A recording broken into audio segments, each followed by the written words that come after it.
Ambassador Zethkara's crystalline appendages trembled as she reviewed the transmission for the 7th time. The holographic display flickered with Earth's latest diplomatic message, and every word sent ripples of unease through her translucent form.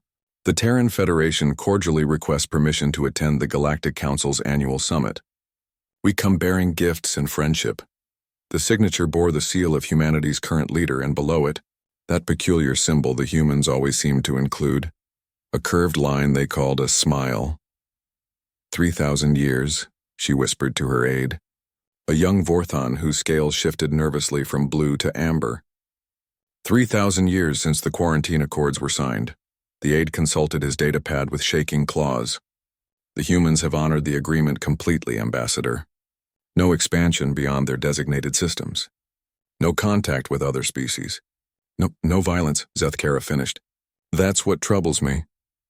She moved to the observation deck of the council station, gazing out at the assembled fleets of a dozen major civilizations.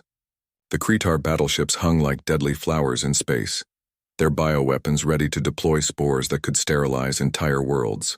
The Machina Collective's geometric vessels hummed with the energy of harvested stars. The ethereal conclave's ships shimmered in and out of reality itself. All of them had come to witness humanity's return to galactic society. All of them had forgotten why humanity had been quarantined in the first place. But Zethkara remembered. She had been barely an adult when the Human-Zalarian War reached its climax. The Zalarians, masters of genetic warfare, had seeded human colonies with plagues designed to rewrite DNA itself. They expected quick capitulation from a species that seemed to value individual life above all else. Instead, humanity had done something that still haunted her dreams. They smiled.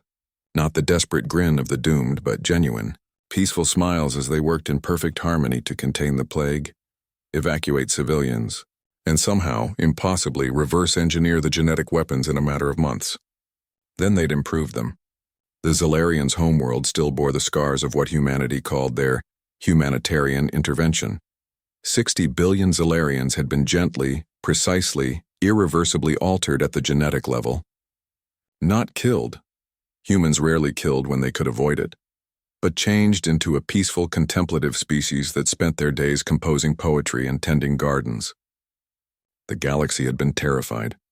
The Krexnathi hegemony, convinced that humanity would target them next, had launched a preemptive strike with their reality-warping technology.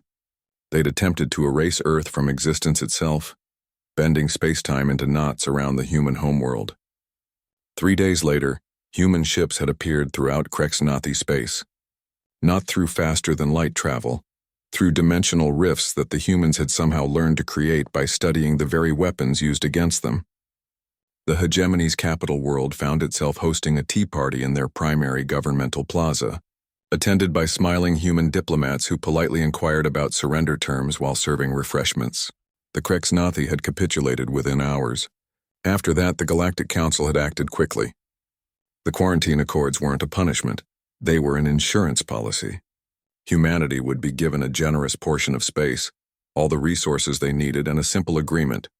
Stay in your corner of the galaxy, and everyone else would stay in theirs. The humans had agreed with those same peaceful smiles, thanking the Council for their generous hospitality. Now they wanted to come back. "Ambassador?" Her aide's voice cracked with panic. Long-range sensors are detecting the human fleet's approach vector. Zethkara's blood crystallized in her veins. Fleet? The message said they were sending a single diplomatic vessel. Yes, Ambassador, but there are thousands of ships approaching the station. She rushed back to the tactical display, her worst fears confirmed. The human fleet stretched across space like a constellation of stars, each vessel gleaming with the soft, warm light that humanity seemed to favor. They weren't dark and menacing like proper warships. They looked almost festive. "What are their weapons readings?"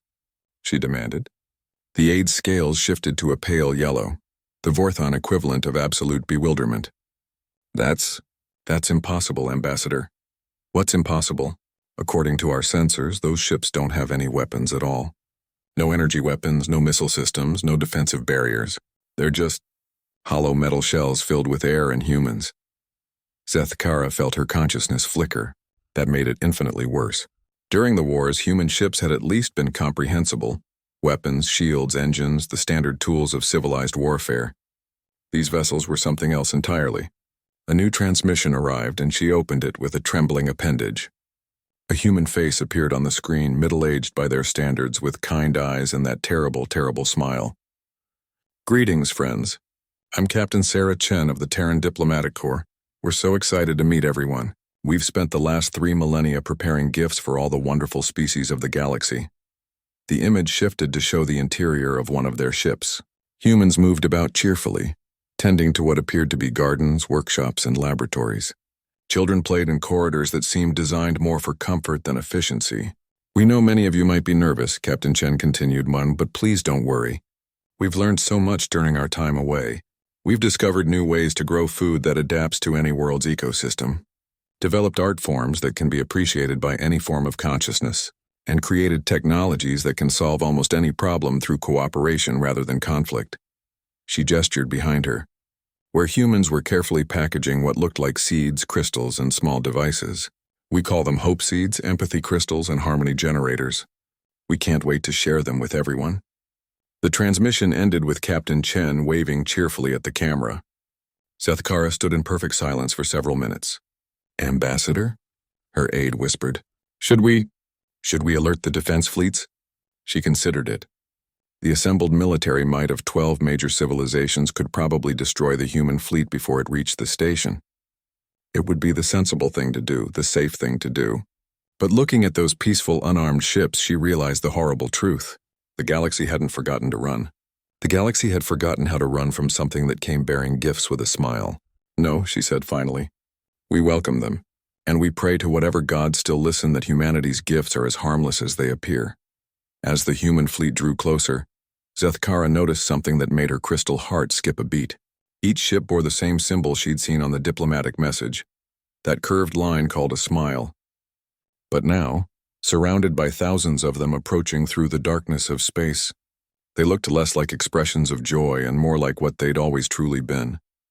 The promise that humanity always kept their word, no matter how long it took.